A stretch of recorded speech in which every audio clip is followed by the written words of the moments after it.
Welcome into another episode of Tailgate Talk SEC. I am Will Thomas, and today we have our first resolution in these handful of quarterback battles that have been going through the SEC. We haven't really had a quarterback battle discourse like we have this year in a long time, right? Because schools like Bama, Tennessee, and Florida are all having quarterback battles along with schools like Vanderbilt and Arkansas. But the biggest domino probably has already fallen with Alabama naming Keelon Russell as their starting quarterback for this season. Keelon beat out Austin Mack, who's been there for longer, right? This was kind of the prototypical, you have the more experienced, more seasoned guy in that offense, but then, underneath him is the younger, less experienced, but probably a little more talented, higher ceiling player.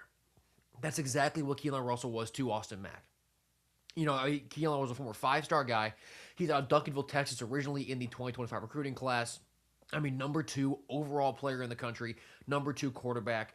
The athletic talent was always there, right? But obviously coming in as a true freshman, he was behind Ty Simpson and Austin Mack, so there wasn't really room for him at that point. But then heading into this season, I do think the general idea was that it was going to be Austin Mack, like before we got to spring practice. But then we got to the spring, you saw what Keelon was able to do at A-Day, and that kind of just carried over into the fall. You just kept hearing the reports of how sharp, how explosive, how electrifying Keelon Russell looked, and it really soon became unavoidable, the conversations of this guy has a real shot to win this job, and then between, the Heisman odds and practice reports, it became very clear that more than likely he was going to earn this job, and now he officially has. And I think for Alabama, the ceiling with Keelon at your quarterback is practically limitless. Now, in terms of this season, it is important to temper expectations, right? Especially with a 9-game SEC slate, right? And you're going up against a Florida State team that will have talent on defense, right, as they're out of conference, but I'm not sure how threatening they'll actually be. But, first year starting in this league as an underclassman, there are going to be signs that that's the situation, right? There are going to be times where you look at Keelon and say, that's a young guy in his first SEC season. Like, you're going to see those moments because of how hard the schedule is, just the grind of playing all these games against tough opponents. But there are also going to be those times where you look at him and say, this guy's the truth, right? This guy's the next Heisman winner to come out of Tuscaloosa. Like, he has that athletic ability where he's going to show you flashes, whether it's, at Tennessee or when Bama plays against Georgia or in the Iron Bowl against Auburn. You're going to see those flashes in big moments where he just kind of floors you. It's inevitable that will happen because of how much athletic talent Keelon has, but there will also be probably some bad interceptions.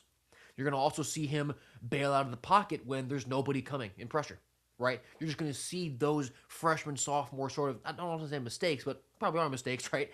Underclassmen mistakes that are kind of unavoidable with a young quarterback. But that's just sort of the risk that Kalen DeBoer and Bama are taking, right? You're going to have some of those younger guy mistakes, but it's going to be complemented by things that just no one else in the country can really give you because of Keelon's athletic ability, his dual threat ability with his arm and with his legs.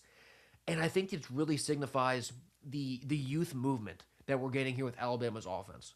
Right, you in the running back room, you're kind of waiting for somebody to take that job. I think Xavier Crowell, right, the five-star true freshman, he's going to have a big say in that running back room. A.K. Deer, when he comes back from the injury he's in that first practice, he will also be an incredible part of that the running back room, But then at receiver, right, Latsier Brooks, he is back for his true sophomore season. I think that Darian Morgan as a true freshman is going to make a ton of noise. He's my freshman of the year in the league preseason right now. I think that between the amount of underclassmen on this Bama offense at skill spots, it's a lot, but they're also some of the best underclassmen maybe already in the country. Just looking at their potential and what they can all do together. Now, obviously, that'll all depend on what strides the Bama's offensive line take. I think it will be much better than it was last year because Bama's coaching staff had zero incentive to not improve on that after what happened last year. So I think with a steady offensive line in front of him, you're going to have Keelon Russell with a little more time, right, because he's going to need that. If we think he'll make some mistakes by default, he'll need some of that time to prevent him from spiraling. But then maybe some good running behind him with A.K. Deer and Crowell.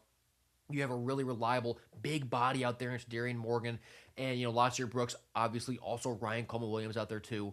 Tons of weapons on this Bama offense.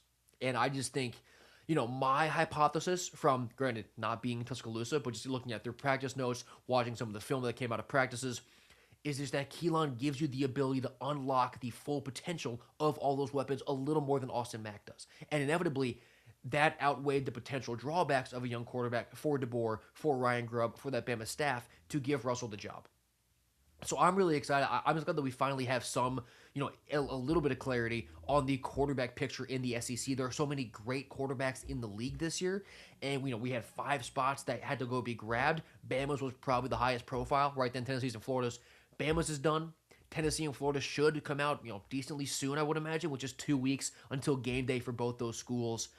But for right now, story of the day in the SEC is that Keelon Russell has earned the quarterback one job in Tuscaloosa. I can't wait to see what he does with it. Bama could be a really fun team to watch this fall.